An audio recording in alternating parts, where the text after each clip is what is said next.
On TV, so we never think about you and me. But today I see our reflections clearly in Hollywood, laying on the screen. You just need a better. Okay, it's literally already hot in here.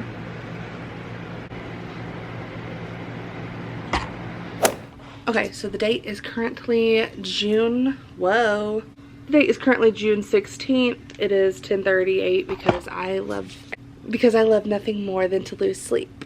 In my lovely book corner that I made, if you want a more in-depth what's on my bookshelf video, let your girl know in the comments down below.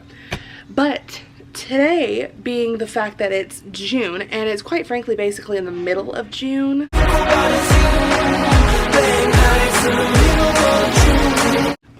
I figured that I would do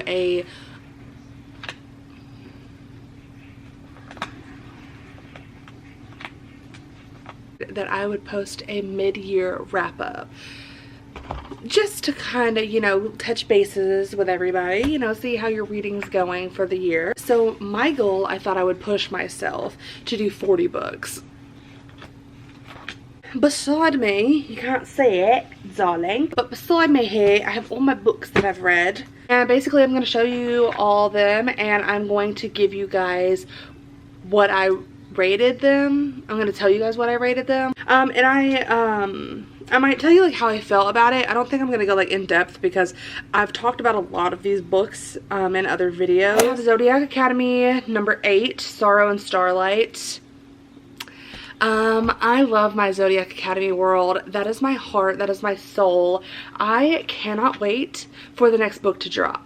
Now, the next book in the series, like the next one comes out, it should be December of this year, which I'm so excited about.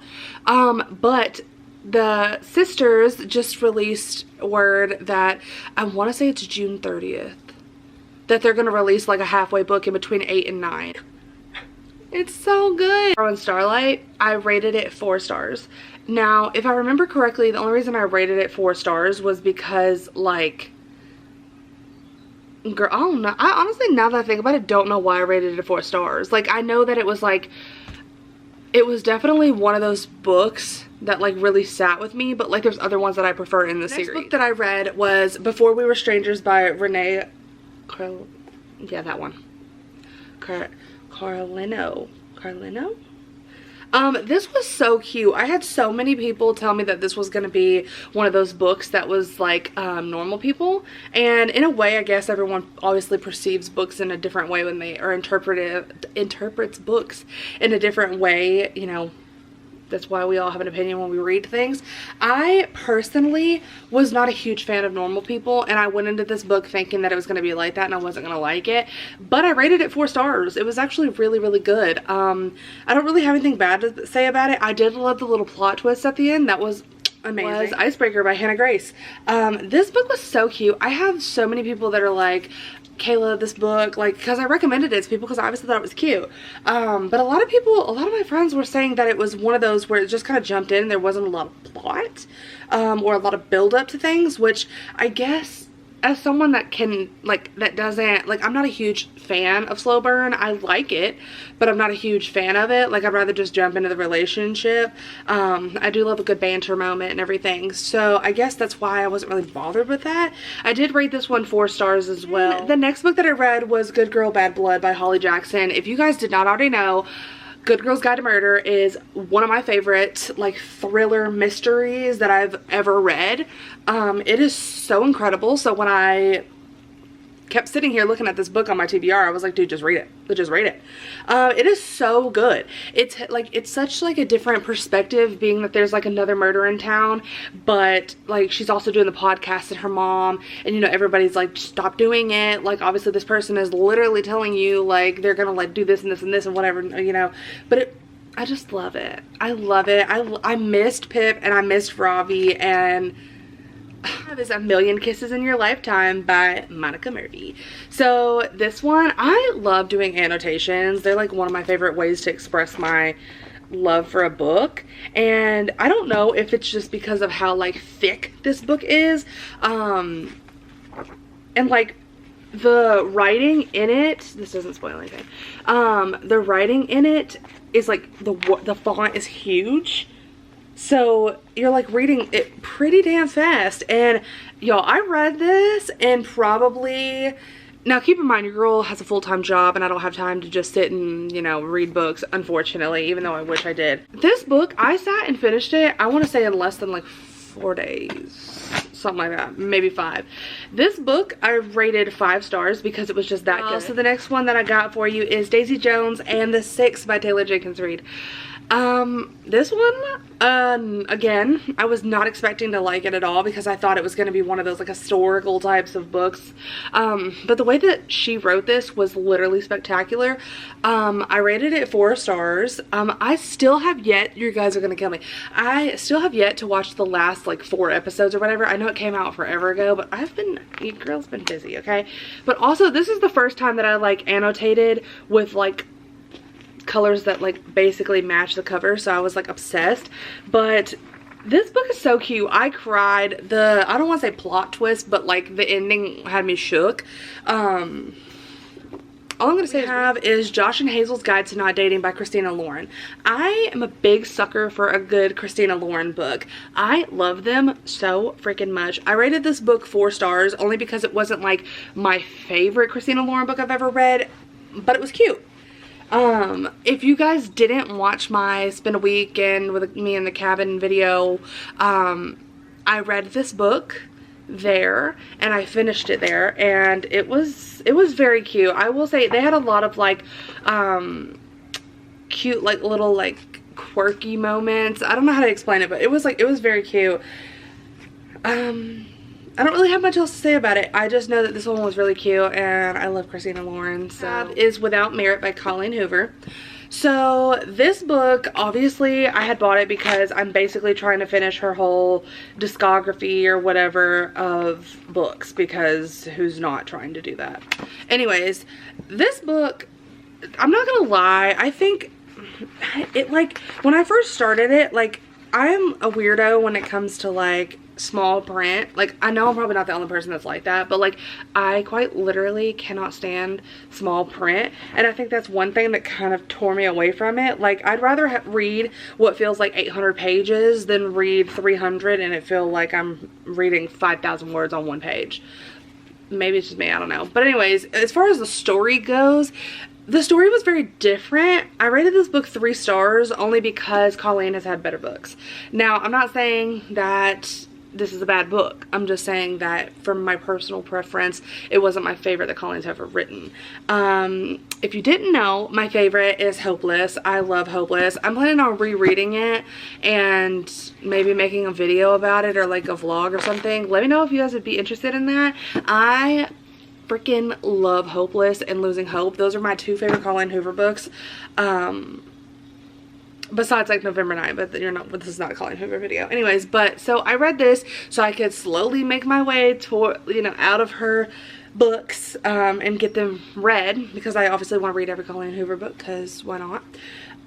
But yeah, this one was very different, not in a bad way, but it wasn't my favorite book I've ever read. What I'm about to tell you about this book. But the next book that I have is Bridgerton, The Duke and I by Julia Quinn. Why was I about to like trip up her name like I don't know who the hell it is? Anyways, so this book is heavily annotated, which, you know, is kind of funny because I'm not kidding with you when I say this book took me a month to finish. I don't exactly know why. I think it's because I already knew the story, and I think it's because a part of me realized, I can't remember who, I think I saw a TikToker or YouTuber or something explain, like when they were reading the series or whatever, they were explaining how, you know, like, it's just like, obviously, you know, us as readers, we understand that, you know, when a movie's or a book's getting adapted to a movie or a television show, a TV show, it's going to be different because they can't fit everything, every bit of information into whatever they're doing. Unless, you know, but the TV show wowed the shit out of me. Like, I literally love Bridgerton. It's one of my favorite shows. I cannot wait for season 3 to drop. I could not get into this. I don't know. I genuinely do not know why. I had to throw on the Audible book because the Audible book. I had to throw on the audio book because it was like losing my interest. The next book that I have is The Playlist by Morgan Elizabeth. You guys, I saw this all over TikTok, and it may be because I'm a Swiftie and I love Taylor Swift, so of freaking course I saw this book everywhere. This book is strictly a book with nothing but Taylor Swift references. I tell people this book is so cute, it's so good, but if you do not like, I don't want to say if you don't like Taylor Swift because we don't shame in this house, but if you're not a huge fan of Taylor, or you're not like, oh, I really want to read about her every 5 seconds, literally don't read this book because you're gonna get pissed off. Like, because I swear to God, all of these tabs, like, your girl was highlighting shit. Anyways, this book was so good. Like, I rated it a 4 stars, but I'd have to agree. I think the book itself was super cute, but I think because I'm a huge Taylor Swift fan that I was able to rate this a 4 stars. Because, I mean, literally the whole damn graphic on this is like the disco ball, mirror ball, like, let's see, the paper rings, the playlist is nothing, it's like literally nothing but Taylor Swift. The first one that I read was Archer's Voice by Mia Sheridan. Now you're probably wondering, because I said the thing about the things. So I still have to go back and like actually like annotate everything, because the book was so super good and I like annotated the shit out of it. But I read it on my iPad because I had this problem. I don't know if anyone else has had this problem, but like the freaking pages were coming out and I was like, I'm not gonna sit here and ruin my book. So, but this book was so cute. I rated it 5 stars because I just had to. It was so cute. I will say the only thing that I didn't like about this book, and yes, there was one damn thing that I didn't like about the book, and it's strictly just me being like super picky. It's not necessarily it being a bad book because it was so freaking good. Okay, it was so good. Like, it hit the spot everywhere I needed it to. But I will say, I'm not gonna, this will obviously spoil it if I tell you everything, but once you find out the specific thing about Archer's Voice, that kind of disappointed me, in the sense of it not being a fixable circumstance, if you will. It was Christina Lauren's Love in Other Words. Everyone was like, Kayla, you have to read this damn book. I see it all over TikTok. I see it all over Bookstagram. I see it all over Pinterest. I literally see this shit everywhere, okay? And I was like, I kept telling myself, because I bought it forever ago. I bought it like 2 years ago. And I was like, I really want to read this book, but I'm so scared I'm not going to like it. Like, I feel like you get certain books so hyped up and then you just can't stand them. Like, you're literally like, why do people like this? Like, I just don't understand. This book, holy shit. I rated it 5 stars. This was this is one of my favorite reads for this year. I genuinely don't even have the words for it. Beautiful. Just, but anyways, it is Beautiful Graves by L.G. Shin. This book was so good. It definitely like not at all what I thought it was going to be like. I definitely didn't think I was going to enjoy this book as much as I did. I rated it 4 stars. It's definitely one of those books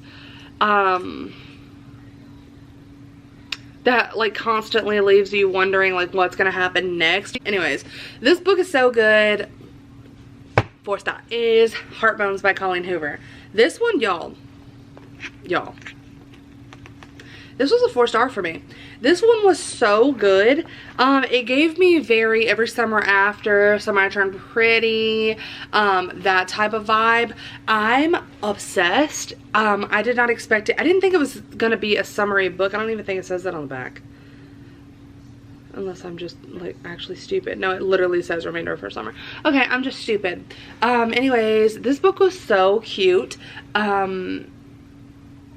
I will say, for somebody, Colleen is really good about doing like major hella plot twists and having it be something that like most people, I don't want to say everybody, but most people wouldn't catch on to. And I did not catch on to it, but it wasn't like, it kind of wasn't what I like. I don't know how to explain it. Like, it was kind of like not enough for me, if that makes sense. It was kind of like I wanted it to be a lot bigger than it was. That being said, that is going to wrap up today's video. I really need to get on top of my reading game, being the fact that I'm, how many books behind did I say I was?